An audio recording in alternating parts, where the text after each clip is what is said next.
नमस्कार, आप देख रहे हैं नई आवाज न्यूज चैनल। मैं हूं आपके साथ अंशु शर्मा। खबरों की शुरुआत करते हैं। गढ़वाल लोकसभा से कांग्रेस के प्रत्याशी गणेश गोदियाल ने जिले के कर्णप्रयाग, नौली, बगोली, नारायणबगड़ आदि नगरों में अपने रोड शो के दौरान जनता से संपर्क कर समर्थन देने की अपील की। उन्होंने कहा, जनसभा में गणेश गोदियाल ने कहा, भाजपा सरकार की गलत नीतियों के कारण आम आदमी महंगाई, बेरोजगारी जैसी तमाम समस्याओं से जूझ रहा है।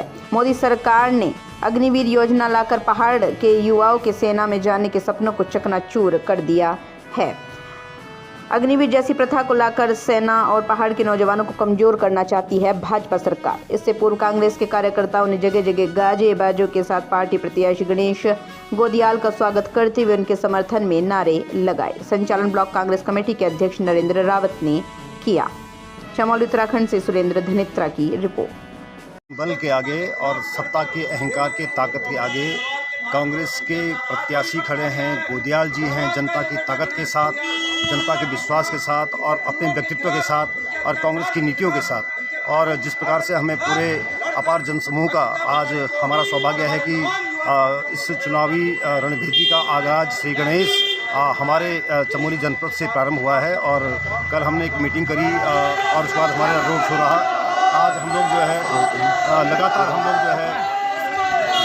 हम लोग आज देख सकते हैं। आज हम थराली विधानसभा के भ्रमण पर हैं। अभी नारायणगढ़ में हमारा रोड शो चल रहा है। इसके बाद हम थराली में रोड शो करेंगे। उसके पश्चात देवाल में हमारी जनसभा होगी। और निश्चित तौर पर जो जनता का और कार्यकर्ताओं का जो उत्साह है उसके अनुरूप मैं कह सकता हूँ, और जो सर्वे आए हैं उसके अनुरूप मैं कह सकता हूँ कि 60 और 30, 60 पे हम लोग हैं तो 30 पे भारतीय जनता पार्टी है। इसकी मैं दावे के साथ पुष्टि करता हूँ और पूर्ण विश्वास है भारी बहुमत से हम ये चुनाव जीतेंगे। परसों बलूनी जी ने परसों ये कहा कि अब गढ़वाल की जवाबदारी मेरी है। तो मैं ये पूछना चाहता हूँ कि क्या आज तक उनके किसी ने हाथ बांधे हुए थे? अभी भी वो सांसद बनने वाले हैं। इससे पहले भी वो सांसद थे। अभी 5 साल के लिए बनने वाले हैं। इससे पहले 6 साल के लिए थे। इसी उत्तराखंड से थे। तो जो व्यक्ति इसी उत्तराखंड से सांसद लिया हो, और तो और मैं उन सांसद महोदय से पूछना चाहता हूँ कि यमकेश्वर ब्लॉक में जो गाँव आपने गोद लिया था, वो गाँव की हालत क्या है? जरा उस गाँव की हालत देख लीजिए। वहाँ पर प्राथमिक जो सुविधाएं हैं, उन प्राथमिक सुविधाओं का इतना अभाव बना हुआ है और सांसद जी ने गोद लिया है। तो ये सिर्फ झूठ के बल पर चुनाव जीतना चाहते हैं। ये दिल्ली में अपने आकाओं के आशीर्वाद से चुनाव जीतना चाहते हैं। ये यहाँ के व्यक्ति के हितैषी नहीं हो सकते। ये सिर्फ और सिर्फ दिल्ली में जो इनके आका बैठे हुए हैं धृतराष्ट्र, उन धृतराष्ट्रों के हितैषी बनकर ये यहाँ सांसद बनना चाहते हैं। और यहाँ की जनता इस बात को बिल्कुल पसंद नहीं कर रही। सबसे पहले तो जो सरकार ने जो बहते पानी की कूल में को प्रभावित कर दिया, हमें सबसे पहले तो उस बात को ठीक करना है। हमें ये ठीक करना है कि हमारा सौभाग्य था कि हमारे थराली विधानसभा के तमाम लोग, एकमात्र हमारा एक मकसद होता था कि हम फौज में भर्ती हों, लेकिन इन्होंने वो भर्तियां बंद कर दी। हमारा मकसद है कि हम फौज की भर्तियों को खुलवाएं। हम युवा के सपनों को, जो पहले जिस प्रकार से प्रफुल्लित होकर युवा सपना देखता था, इन सड़कों पर सुबह सुबह शाम युवा दौड़ते हुए दिखते थे कि फौज की तैयारी कर रहे हैं, अब वो युवा नहीं दिखते हैं। मुझे अफसोस है इस बात का कि सरकार अगर यही रही तो जिस प्रकार से आज हम बोलते हैं सूबेदार साहब, हौलदार साहब, तो भविष्य में ऐसे कोई सूबेदार और हौलदार होकर रिटायर होकर यहाँ नहीं आएंगे। लोगों की पेंशनें बंद करती हैं। हमारा वो मकसद है कि हम लोगों की पेंशनें शुरू करें। हमारा मकसद है कि हम क्लास 4 के हमारे गरीब और हमारे कम पढ़े लिखे बच्चों के लिए जो संभावनाएं होती थी कि क्लास 4 में भर्ती हो जाएगा, उन भर्तियों को सरकार ने बंद कर दिया। हम चाहते हैं कि वो भर्तियां दोबारा खुले। इसके लिए मैं प्रयास करूँगा।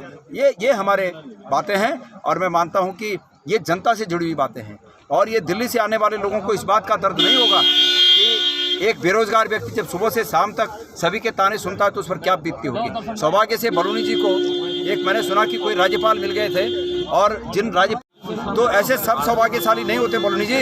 यहाँ के युवा का दर्द समझने के लिए आपको इन गार्ड गदेरों में गंगलोड़ों की तरह लुढ़कना पड़ेगा, तब जाकर यहाँ के युवाओं का दर्द आप समझ पाएंगे, जो आपके बस का नहीं है। कुख्यात है कि उन्होंने 7 साल में सिर्फ और सिर्फ धन एकत्रित किया, और धन एकत्रित करके वो चुनाव को प्रभावित करते हैं। आपने सही कहा कि उनके पास सत्ता का बल भी है, और इस बात के लिए भी वो कुख्यात हैं कि जिस प्रकार से वो विपक्ष के लोगों को दबाने के लिए, विपक्ष की आवाज़ को दबाने के लिए विपक्षियों पर तमाम सरकारी एजेंसियों की कार्रवाई कर रहे हैं, सत्ता का दुरुपयोग कर रहे हैं। ये लोकतंत्र खतरे में है, और इस लोकतंत्र को खतरे से उबारने के लिए मैं इस लड़ाई को लड़ रहा हूँ। मैं इस लड़ाई को लड़ने वाला अकेला व्यक्ति नहीं हूँ। इस भारतवर्ष में, इस हमारे संपूर्ण राष्ट्र में करोड़ों ऐसे लोग हैं जो इस सरकार के नीतियों को बहुत भली भांति समझ गए हैं। अतीत में आपको याद होगा कि सरकारों ने बोला कुछ और था और किया कुछ और। बोला था अच्छे दिन आने वाले हैं, लेकिन अच्छे दिन लाखों करोड़ रुपए का रिश्वत का नया तरीका निकाल कर, एक इलेक्ट्रल बॉन्ड का तरीका निकाल कर, ये रिश्वत और घूसखोरी का नया तरीका निकाल कर जो केंद्र की सरकार ने ये जो काम किए हैं वो लोगों को याद हैं। और बड़ा अफसोस तो तब होता है कि इन्होंने ऑनलाइन जुए का काम शुरू करवा कर और वो जुए वालों जो जुआ खिलवाते हैं उन लोगों से भी चंदा लेकर अपनी पार्टी को आर्थिक रूप में मजबूत किया और लोगों के घर बर्बाद किए। कितने लोग हैं जिनके घर बर्बाद हो गए हैं। नशे वालों से पैसा लिया, बीफ के कारोबार वालों से पैसा लिया। यहाँ लोगों को समझाते हैं कि हम राम भक्त हैं, हम देशभक्त हैं, हम धर्म परायण व्यक्ति हैं, ऐसा समझाते हैं, लेकिन जो बोलते हैं इनका आचरण उसके ठीक विपरीत है।